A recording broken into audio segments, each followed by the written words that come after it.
The next day, I'd promised Carmen I'd return to help her get the cafe ready for her sister's arrival.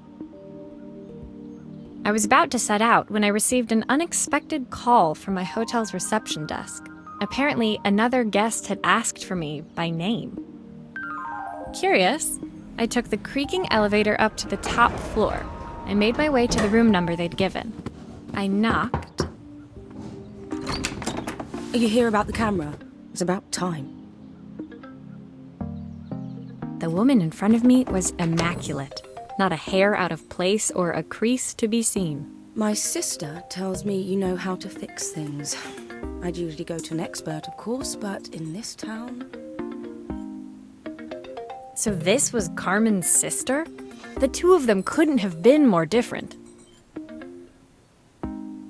Inside her room, I saw a beautiful reflex camera, any professional photographer's dream. The viewfinder is completely dark. I can't see anything through it at all. I assume you can figure out what's wrong?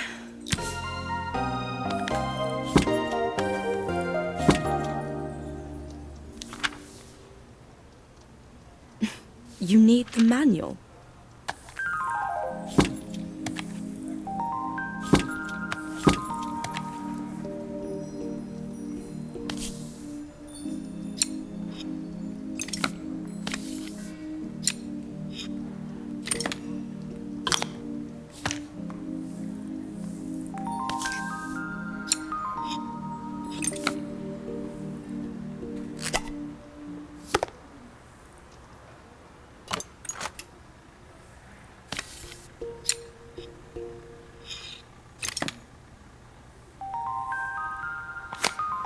I don't suppose you've fixed anything this valuable before.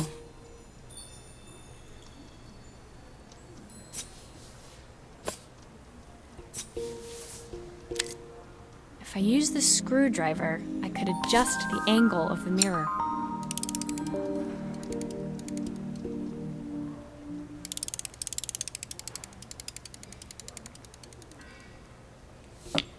Perfect. Now the viewfinder should be working.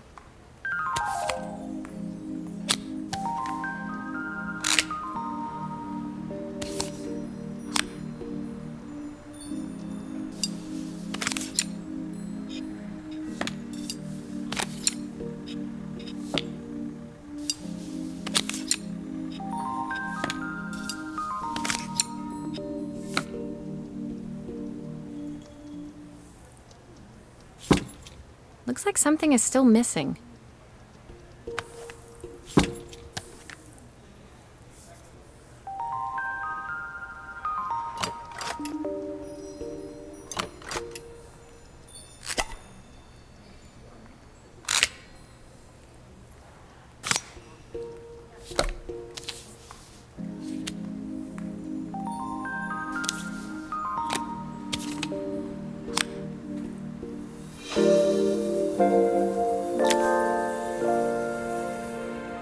I felt a pang of envy as I handed the camera to Helena.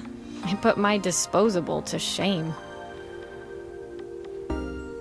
I picked it up on my first trip to Paris. It's a 1958 limited edition, the first of its kind. It cost me 3 months' salary, but it was worth it. I had no idea what 3 months' salary meant to Helena, but I was pretty sure it was more than I could afford. It was strange, really, that we were even staying in the same hotel. I'd picked this place because it was cheap and cheerful, but surely she could afford somewhere better? She took some test shots, fiddling with the camera settings until she was absolutely satisfied. This work is immaculate. At least there's one person in this town who knows what they're doing. Sending you to me might be the first thing Carmen's actually gotten right. I wondered why Helena had bothered coming if she thought so little of her sister. I hear nothing from her for weeks, and then when she finally does call me, all she wants is money. If she thinks I'm lending her another penny, she'll have to convince me it's not a total waste of time. That didn't sound good. If Hurricane Helena was about to hit, I hoped Carmen was ready.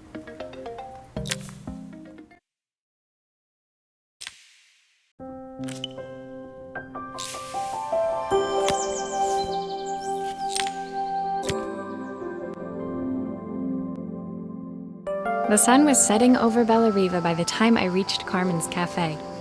From the outside, it looked as quiet as ever, but inside, I found Carmen cleaning like her life depended on it. Maria! Oh, don't mind all of this. If Helena finds one speck of dust in here, I'll never hear the end of it. Carmen seemed pleased to see me, but I sensed the fidgeting tension beneath each sweep of her mop. Trying to live up to the standards of someone like Helena seemed like an impossible task. I hope you didn't mind fixing the camera for her. She was furious when it broke. I really need this to go well. If she doesn't lend me the money, I don't know how long I can keep this place going. Carmen led me to a back room, where she'd laid out the components of what looked like a neon sign. I had this made when I first opened the cafe, but I'm hopeless with electronics. So there was supposed to be a sign outside. This might explain the lack of customers. I'd like to put it up before...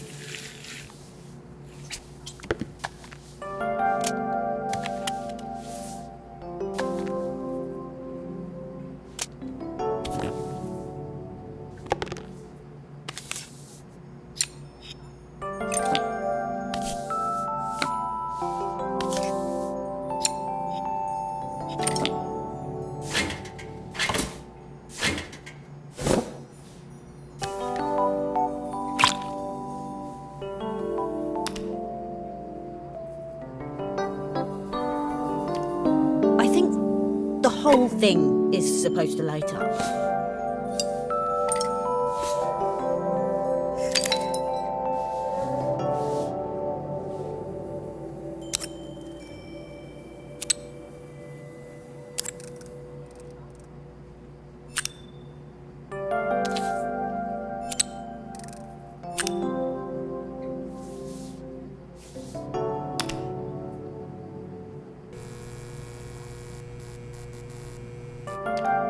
I don't know, it's a bit, flat.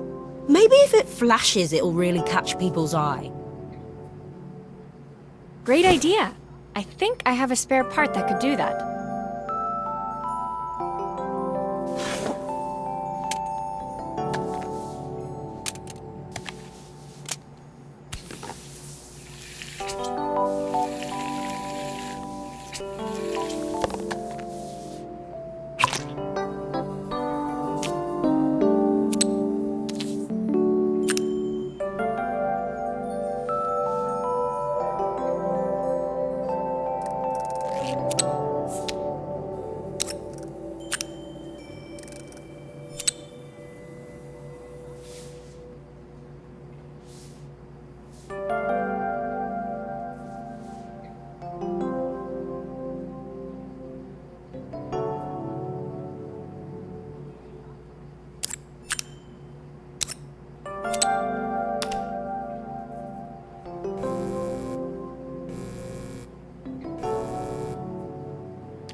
It still needs something else.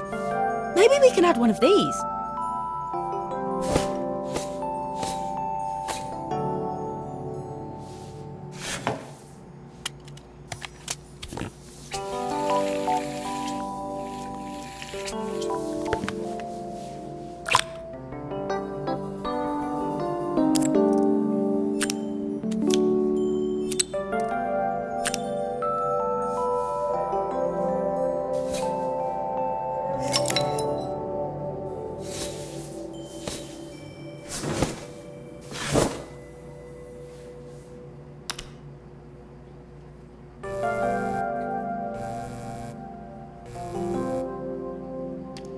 It works! I'll screw everything together again and you'll be set.